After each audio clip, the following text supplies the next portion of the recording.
तो अभी हमारा टॉपिक है हिमैटेनिक्स। हीम का मतलब होता है आपका ब्लड से रिलेटेड, मतलब ऐसे कंपाउंड जो कि आपके ब्लड कंपोनेंट से रिलेटेड हो उनको हम बोलते हैं हिमैटेनिक्स। तो बेसिकली ये टर्म जो यूज होता है हिमैटेनिक्स उन कंपाउंड्स के लिए यूज होता है जो कि आपके ब्लड के आरबीसीज के या हीमोग्लोबिन के लेवल को बढ़ा देते हैं। उन कंपाउंड्स को, उन एजेंट्स को हम बोलते हैं हिमैटेनिक्स। इसके अंदर जो जनरली आते हैं वो हमारे चार टाइप के कंपाउंड्स आते हैं। सबसे पहला होता है हमारा आयरन, जो कि आपको पता है कि मेन कॉन्स्टिट्यूएंट्स होता है आपके हीमोग्लोबिन का। उसके बाद आता है विटामिन B9 जिसको कि हम फोलिक एसिड भी बोलते हैं। उसके बाद आता है हमारा विटामिन B12 जिसको हम कोबेलामीन भी बोलते हैं, और साइनोकोबलामीन भी बोला जाता है इसकी सिंथेटिक फॉर्म को। और इसके बाद आता है एरिथ्रोपोइटिन, एक हार्मोन है जो कि आपका ब्लड फॉर्मेशन में हेल्प करता है। तो अभी हम इसको देखते हैं चारों को कि ये एक एक करके कैसे हमारे ब्लड फॉर्मेशन में हेल्प करते हैं। तो सबसे पहले haematinics are the substance that are required in the formation of blood and are used for the treatment of anaemias. Haematinics वो सब्सटेंस होते हैं, वो एजेंट होते हैं जो कि आपके ब्लड की फॉर्मेशन में हेल्प करते हैं और एनीमिया को ट्रीट करने में यूज होते हैं। अब एनीमिया क्या होता है? एक ऐसी बीमारी या एक ऐसी कंडीशन जिसमें कि आपके ब्लड का हीमोग्लोबिन का लेवल जो है वो कम हो जाता है, उस कंडीशन को हम बोलते हैं एनीमिया। तो एनीमिया के बहुत सारे रीजन हो सकते हैं, जैसे कि ब्लड का लॉस होना। जब बहुत ज्यादा ट्रॉमा की कंडीशन होती है, किसी पेशेंट का एक्सीडेंट हुआ है और बहुत ज्यादा ब्लड लॉस हो गया है, तब भी एनीमिया की कंडीशन होती है, लेकिन वो एक टेम्परेरी होती है। आप जैसे ही उसको ब्लड का इन्फ्यूजन चढ़ाएंगे, उसको ब्लड के जितना भी लॉस हुआ था वो पूरा कंप्लीट हो जाएगा। तो ये भी दो टाइप का होता है, एक्यूट और क्रोनिक। जब बहुत ज्यादा ब्लड का लॉस हो गया तब हम उसको बोल रहे हैं एक्यूट ब्लड लॉस, और जब बहुत ज्यादा हो गया तब हम उसको बोल रहे हैं क्रोनिक। दूसरा कंडीशन क्या होती है? When there is impaired red blood cells formation. जब आपकी जो आरबीसीज की फॉर्मेशन होती है वो इम्पेयर हो जाए, वो प्रॉपर ना बने। तो वो किस वजह से हो सकता है? कि आप एक हेल्दी डाइट नहीं ले रहे हैं, या जो आप डाइट ले रहे हैं उसके अंदर कुछ essential factors like iron, vitamin B12 और फोलिक एसिड की कमी हो जाए। तब उस कंडीशन में आपको इम्पेयर्ड रेड आरबीसीज फॉर्मेशन देखने को मिलेगा। एक और कंडीशन होती है बोन मैरो डिप्रेशन। जो आपकी बोन मैरो होती है वहां पे आपका आरबीसीज का फॉर्मेशन होता है, और यदि किसी कंडीशन, किसी बीमारी या किसी दवाई की लेने की वजह से आपके बोन मैरो सप्रेस हो रही है, डिप्रेस हो रही है, डिप्रेस का मतलब वो अपनी फंक्शनिंग प्रॉपर नहीं कर पा रही है, तब उस कंडीशन में भी आपको एनीमिया देखने को मिल सकता है। तो जब बोन मैरो डिप्रेशन होता है तो उस टाइम पे जो एनीमिया होता है वो होता है आपका हाइपोप्लास्टिक एनीमिया, है ना। नेक्स्ट क्या हो सकता है आपका? Erythropoietin deficiency. अभी हमने देखा था इरिथ्रोपोइटिन हम एज अ हिमेटोनिक यूज करेंगे। तो मतलब क्या हुआ कि यदि इरिथ्रोपोइटिन की कमी हो रही है तो हमारे बॉडी के अंदर हीमोग्लोबिन का लेवल या आरबीसी का लेवल जो है वो कम हो जाएगा। Increased destruction of RBC. जब थर्ड कंडीशन क्या हुई? पहला था हमारा ब्लड लॉस, तब भी हमें एनीमिया हो सकता है। जब आरबीसी का फॉर्मेशन प्रॉपर ना हो रहा हो तब भी एनीमिया हो सकता है। या जब आरबीसी का डिस्ट्रक्शन ज्यादा हो रहा हो as compare to the formation. जब इन दोनों में इम्बैलेंस हो जाएगा, फॉर्मेशन और डिस्ट्रक्शन में, तब हमको एनीमिया हो सकता है, और उस एनीमिया को बोला जाता है हीमोलाइटिक एनीमिया। हीम का मतलब हो गया आपका ब्लड या आरबीसीज, और लाइटिक का मतलब टूटना। जब आरबीसीज आपका नॉर्मल बनने से ज्यादा टूटने लगे, तब उस कंडीशन को हम बोलते हैं हीमोलाइटिक एनीमिया। तो कितने टाइप के एनीमियाज हो सकते हैं? सबसे पहला होता है आपका normocytic normochromic chromic anaemia. Normocytic का साइटिक वर्ड जो है वो सेल के लिए यूज हुआ है, मतलब जब सेल का साइज, आपके आरबीसीज का साइज जो है वो नॉर्मल हो। नॉर्मोक्रोमिक मतलब उसका कलर नॉर्मल हो। उस टाइप का जो एनीमिया होगा वो बोलते हैं उसको एक्यूट ब्लड लॉस। जब ब्लड लॉस होने की वजह से एनीमिया हो रहा है तब हम उसको बोल रहे हैं नॉर्मोसाइटिक नॉर्मोक्रोमिक, क्योंकि वो किसी बीमारी की वजह से नहीं हो रहा कि उसमें उसकी शेप या उसका कलर चेंज हो जाए आरबीसीज का, है ना। तो ये कब हो सकता है? जब एक्यूट ब्लड लॉस हो। दूसरा माइक्रोसाइटिक हाइपोक्रोमिक, माइक्रोसाइटिक मतलब जब आरबीसीज का साइज नॉर्मल से छोटा हो जाए और उसका कलर जो है वो फेड हो जाए, मतलब हल्का लाल कलर दिखाई देने लगे, तब उस कंडीशन को हम बोलते हैं माइक्रोसाइटिक हाइपोक्रोमिक एनीमिया। इसमें हमारा आयरन डेफिशिएंसी एनीमिया आता है और थैलीसीमिया आता है। मैक्रोसाइटिक एनीमिया, जब आपकी सेल का साइज नॉर्मल से बड़ा हो जाए, आरबीसी का साइज जो है वो बड़ा हो जाएगा नॉर्मल से, तब हम उसको बोलेंगे मैक्रोसाइटिक एनीमिया। इसमें आता है हमारा विटामिन B12 डेफिशिएंसी एनीमिया या folic acid deficiency anaemia. Next है परनीशियस एनीमिया, जब विटामिन B12 की डेफिशिएंसी होने की वजह से एनीमिया होगा, तब उसको हम बोलेंगे परनीशियस एनीमिया। जब आरबीसी की डिस्ट्रक्शन होने की वजह से होगा, तब हम उसको बोलेंगे हीमोलाइटिक एनीमिया। और जब आरबीसी की शेप आपकी सिकल शेल हो जाए, सिकल की शेप की हो जाएगी, तब उसको बोला जाता है सिकल शेल एनीमिया। उसके बाद जब बोन मैरो डिसऑर्डर होगा तो तब उसको हम बोलेंगे एप्लास्टिक एनीमिया। तो अब एक एक कंपाउंड के बारे में पढ़ते हैं। हमने 4 कंपाउंड शुरुआत में देखे थे जो कि हमारा एज अ हेमेटोनिक्स यूज होते हैं। तो इनके बारे में एक जनरल डिस्क्रिप्शन देखते हैं कि ये कैसे हमारे ब्लड लॉस को कंप्लीट करते हैं। तो iron is an essential body constituent, it is an essential constituents of haemoglobin also, cytochrome and other component of the respiratory system. तो जो हमारा हीमोग्लोबिन होता है उसके अंदर आपका आयरन एक मेन कॉन्स्टिट्यूएंट्स होता है, जिससे कि 4 ग्लोबिन के कंपाउंड जो है वो जुड़े रहते हैं। सही है, तो एक रिंग फॉर्म कर लेते हैं ये आयरन के साथ ग्लोबिन जो है, तो इसलिए इसको बोला जाता है हीमोग्लोबिन। इसका मेन फंक्शन क्या होता है? इसका मेन फंक्शन होता है आपका एक तो सेल्यूलर ऑक्सीडेशन और दूसरा ऑक्सीजन ट्रांसपोर्ट। आपकी बॉडी में सारे जितने भी ऑर्गन्स हैं, जितनी भी सेल्स हैं, उस सेल्स तक ऑक्सीजन को कैरी करने की जो कैपेसिटी होती है वो हीमोग्लोबिन के अंदर होती है। तो हीमोग्लोबिन आपकी बॉडी के अंदर ब्लड के साथ साथ मूव करता रहता है, जिससे कि ऑक्सीजन आपकी पूरी बॉडी के ऑर्गन्स को मिलती रहती है।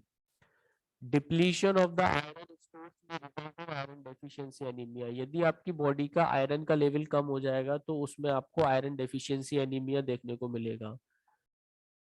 Total body iron in an adult is 2.5 to 5 gram, it is more in man as compare to the women. यदि हम एक मेल और एक फीमेल का आयरन का लेवल देखें तो मैन में या हम ऐसा बोलें कि मेल्स में फीमेल्स के कंपैरिजन में ज्यादा आयरन होता है।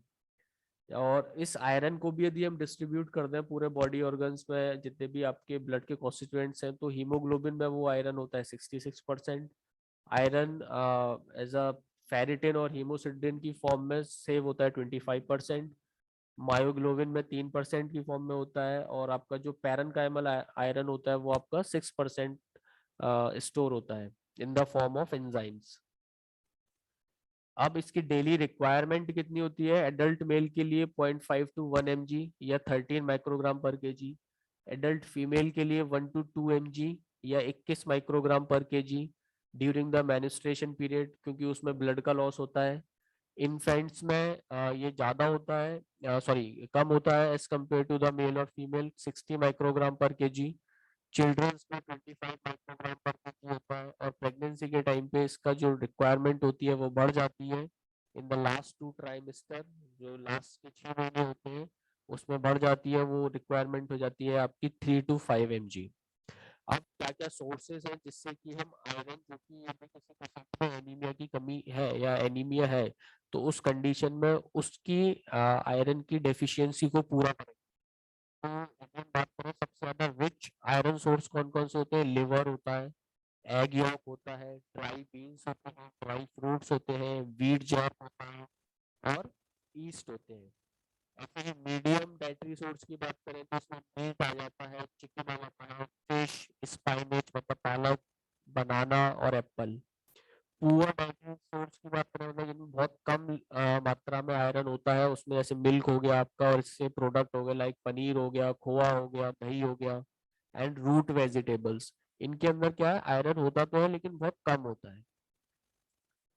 ये तो यूजेस क्या क्या है आयरन के in the dietary iron deficiency? जब भी आयरन की डेफिशिएंसी होगी उस कंडीशन में हम यूज करेंगे आयरन का प्रेगनेंसी के केस में। प्री मेचर बेबीज जितने भी होते हैं उस कंडीशन में माल एब्जॉर्प्शन, जब प्रॉपर आपके आयरन का एब्जॉर्प्शन नहीं हो पा रहा है तब आपको बाहर को आयरन की टैबलेट या सीरप दिया जाएगा हीमोडायलिसिस के टाइम पे एंड एनीमिया के टाइम पे।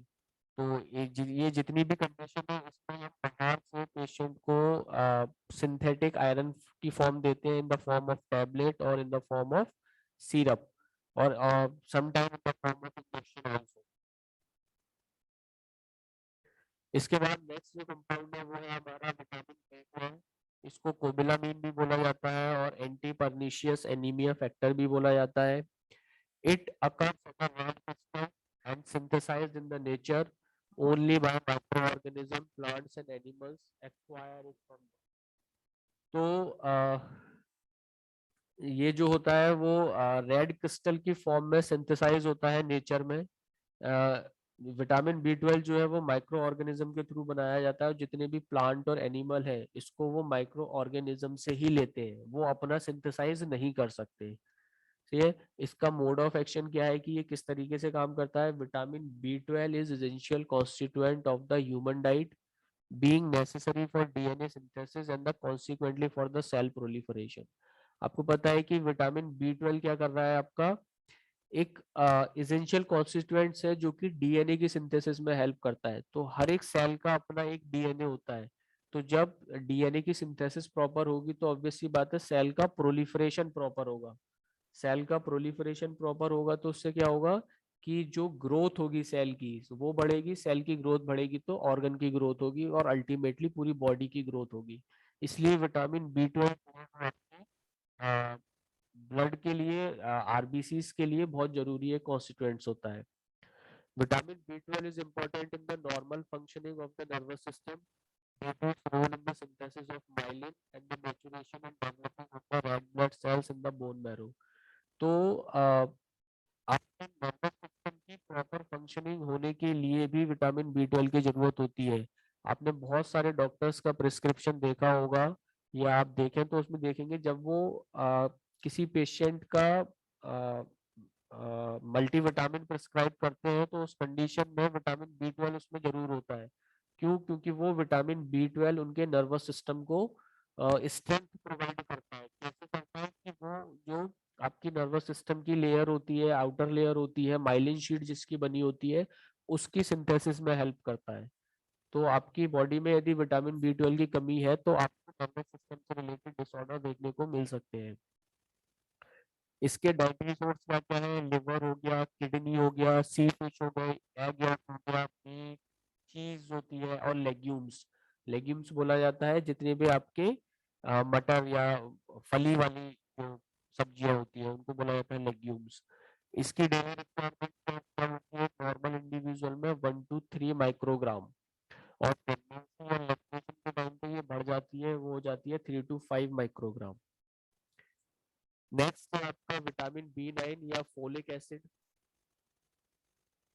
Vitamin B 9 it is apart from the yellow crystals which are insoluble in the water but its sodium salt is freely water soluble। इसको भी हम सिंथेसाइज कर सकते हैं और ये जो सिंथेसाइज होता है वो येलो क्रिस्टल के फॉर्म्स में होता है। और यदि हम इसका केमिकल फॉर्मूला देते हैं तो केमिकली इसको बोला जाता है pteroyl glutamic acid, that is consisting of pteridine या पैक्रिडीन भी बोलते हैं इसको, pteridine plus para amino benzoic acid plus glutamic acid. तो इन तीनों से मिलके बनता है आपका टेरोइल ग्लूटामिक एसिड और टेरोइल ग्लूटामिक एसिड को बोला जाता है विटामिन बी 9 या फोलिक एसिड। तो फोलिक एसिड क्या करता है? इट इज अ प्रीकर्सर, मतलब किसी भी सिंथेसिस को स्टार्ट करने के लिए जो सबसे पहला केमिकल चाहिए दैट इज प्रीकर्सर। तो it is act as a precursor for the repair and methylate the DNA and a cofactor in the cell division and the growth. तो बेसिकली जैसे हमारा विटामिन बी 12 का फंक्शन था DNA की synthesis में help करना, वैसे ही हमारा बी 9 का फंक्शन है डीएनए की सिंथेसिस में हेल्प करना, डीएनए की रिपेयर में हेल्प करना। यदि डीएनए डैमेज हो जाता है, मतलब यदि सेल डैमेज है तो आप सपोज करो किसी कोई सेल डैमेज है, तो मतलब सेल डैमेज हम क्या बोलेंगे टेक्निकली कि उसका डीएनए डैमेज है। तो डीएनए को रिपेयर करने के लिए जो विटामिन की जरूरत पड़ती है वो होता है आपका folic acid.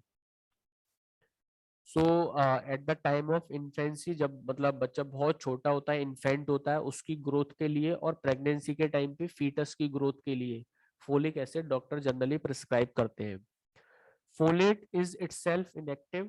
After absorption, it is converted into the active coenzyme tetrahydrofolic acid and essential for the amino acid and DNA biosynthesis and the cell division. Folate जो है, यदि हम इसके सॉल्ट की बात करें, फोलेट ये अपने आप में एक इनएक्टिव फॉर्म होती है। जब कोई कोई भी इसको टैबलेट या किसी भी फॉर्म में बॉडी में लेता है तो then it is converted into the active form by acting with the coenzyme. Coenzyme के साथ रिएक्ट करके ये एक एक्टिव फॉर्म में कन्वर्ट हो जाती है जिसको बोलते हैं टेट्राहाइड्रोफोलिक एसिड। और वो टेट्राहाइड्रोफोलिक एसिड जो होता है वो अमीनो एसिड और डीएनए की सिंथेसिस में, बायोसिंथेसिस में हेल्प करता है। अब फोलेट की डेफिशिएंसी किस किस रीजन की वजह से हमको देखने को मिल सकती है? या तो हम प्रॉपर डाइट में उसको ले नहीं रहे, इनएडिक्वेट डाइटरी इनटेक है, मतलब प्रॉपर हम विटामिन बी 9 वाली डाइट नहीं ले रहे हैं, फोलिक एसिड वाली डाइट नहीं ले रहे हैं, तब हमको इसकी कमी हो सकती है। या इसका एब्जॉर्प्शन नहीं हो रहा है, या biliary fistula है, that bile containing the folate for the recirculation is drained। मतलब जितना भी फोलिक एसिड आपकी बॉडी में है वो दोबारा से रिसर्कुलेट नहीं हो पा रहा है, वो आपकी बॉडी से एक्सक्रीट आउट हो जा रहा है। यदि ऐसी कंडीशन है तब भी आपको फोलिक एसिड डेफिशिएंसी हो सकती है। या कोई ऐसा है जो कि बहुत ज्यादा अल्कोहल ले रहा है ना डाइट में, इंक्रीज डिमांड, मतलब कोई ऐसी कंडीशन लाइक प्रेगनेंसी हो गया या लैक्टेशन हो गया या रैपिड रैपिड ग्रोथ पीरियड्स होगा जिसमें कि बच्चे की बहुत ज्यादा ग्रोथ होती है, उस कंडीशन में यदि आपका फोलिक एसिड की कमी हो जाती है तब उस फोलिक एसिड की कमी को पूरा किया जाता है। ड्रग ड्रग ले रहे हैं लाइक एंटी कन्वर्जेंट ड्रग ले रहे हैं, फिनाइटोइन या फिनोबार्बिटोन, तो ये क्या करते हैं, जो विटामिन बी 9 या फोलिक एसिड का एब्जॉर्प्शन हो रहा होता है उसको कम कर देते हैं, तो उसकी वजह से भी फोलिक एसिड की डेफिशिएंसी देखने को मिलती है। अब आप इसको what are the manifestations of the deficiency like megaloblastic anaemia, मतलब जो डेफिशिएंसी हो रही है उससे आपको क्या देखने को मिलेगा? मेगलोब्लास्टिक एनीमिया देखने को मिल सकता है, एपिथेलियल डैमेज देखने को मिल सकता है like glossitis, inflammation in the glottis, enteritis, inflammation in the intron या इंटेस्टाइन, डायरिया एंड स्टीटोरिया। मतलब आपके जो फीकस होगा, स्टीटोरिया बोला जाता है जब फीकस के अंदर बहुत ज्यादा लिपिड का टूटना देखा जाए। जब बहुत ज्यादा लिपिड आपके फीकस के अंदर आने लगे तब उस कंडीशन को बोला जाता है स्टीटोरिया। या neural tube defect. Neural tube defect में क्या होता है, जो बच्चा या जो इन्फेंट एकदम से पैदा हुआ है उसका नर्वस सिस्टम जो है वो प्रॉपर फंक्शन नहीं कर पाता। वो किसकी वजह से होता है? यदि मदर ने at the time of pregnancy folic acid proper diet में नहीं लिया है, तो बच्चे के अंदर, जो बच्चा पैदा होगा उसके अंदर न्यूरल ट्यूब डिफेक्ट देखने को मिलता है। ये किसकी वजह से होता है? Due to the folic. इसके बाद आपके क्या क्या सोर्सेज है इसके? ईस्ट हो गया, लिवर हो गया, ग्रीन वेजिटेबल्स हो गए, फ्रूट्स हो गए, नट्स हो गए, सीरियल्स हो गए। इसकी डेली रिक्वायरमेंट एडल्ट्स में 50 microgram per day, pregnant women में 100 to 200 microgram per day and lactating में भी 100 to 200। यूजेस क्या क्या है to treat the megaloblastic anaemia due to the folate deficiency in the pregnant women, premature infants, patient with hemolytic anemia and the methotrexate toxicity. Now the last compound is for the hematinics is the erythropoietin। erythropoietin आपका last compound है जो कि हम as a hematinic use करते हैं। It is a glycoprotein। It is normally made by the kidney that regulate the red blood cell proliferation and differentiation। मतलब जो कि आपके रेड सेल की फॉर्मेशन में हेल्प करती है, उसको बनाने में हेल्प करता है, उसको बोला जाता है एरिथ्रोपोइटिन। ये एक टाइप का ग्लाइकोप्रोटीन होता है जो कि किडनी से जनरली सिक्रीट होता है। इसके क्या क्या फंक्शन होते हैं? It stimulate proliferation of colony forming sales, induces the hemoglobin formation and erythroblast maturation, releases the reticulocytes in the circulation। Reticulocytes क्या होती है आपकी इमेच्योर्स आरबीसीज को रेटिकुलोसाइट्स बोला जाता है, अभी हम उसको आगे देखेंगे। तो ये किस फॉर्म में देते हैं पेशेंट को, जब भी पेशेंट में बहुत ज्यादा सीवियर कमी होती है आरबीसीज की और हीमोग्लोबिन की, तब इसका रिकॉम्बिनेंट ह्यूमन इरिथ्रोपोइटिन का आईवी इंजेक्शन दिया जाता है या एससी इंजेक्शन सबकुटेनियसली दिया जाता है, वो दिया जाता है 3 टाइम्स इन अ वीक। ठीक है, इसका यूजेस क्या है, in the anaemia, in the chronic renal failure, patient with the hemoglobin is less than 8 gram per dl should be considered for the erythropoietin। यदि किसी का एरिथ्रो हीमोग्लोबिन का level 8 ग्राम पर डीएल से कम है तब हम उसको एरिथ्रोपोइटिन देते हैं। और जनरली ये किस कंडीशन में होता है, यदि किसी पेशेंट एड्स का पेशेंट है और उसको एनीमिया हो रहा है तब उस कंडीशन में दिया जाता है, या कैंसर कीमोथेरेपी चल रही है किसी की। सही है, तो देखिए अभी इस डायग्राम से आप ये समझिए कि एरिथ्रोपोइटिन कैसे फंक्शन करता है। सबसे पहले क्या होता है कि यदि आपकी आरबीसीज के अंदर ऑक्सीजन कैरिंग कैपेसिटी कम होती है तो एक सिग्नल जाता है आपका किडनीज के पास। जैसे ही आपकी बॉडी के अंदर ऑक्सीजन कैरिंग कैपेसिटी कम होगी किडनी के पास एक सिग्नल जाएगा, उस सिग्नल से क्या होगा, किडनी से इरिथ्रोपोइटिन रिलीज होगा। इरिथ्रोपोइटिन क्या करेगा, जो आपके बोन मैरो है उसमें जाके और वहां पे जितने भी आपके रेटिकुलोसाइट से या जो वहां पे आरबीसीज का फॉर्मेशन हुआ है उसको इंक्रीज कर देगा। उसके increase से आपके ब्लड सर्कुलेशन के अंदर आरबीसीज जो है वो बढ़ जाएंगी। इससे जो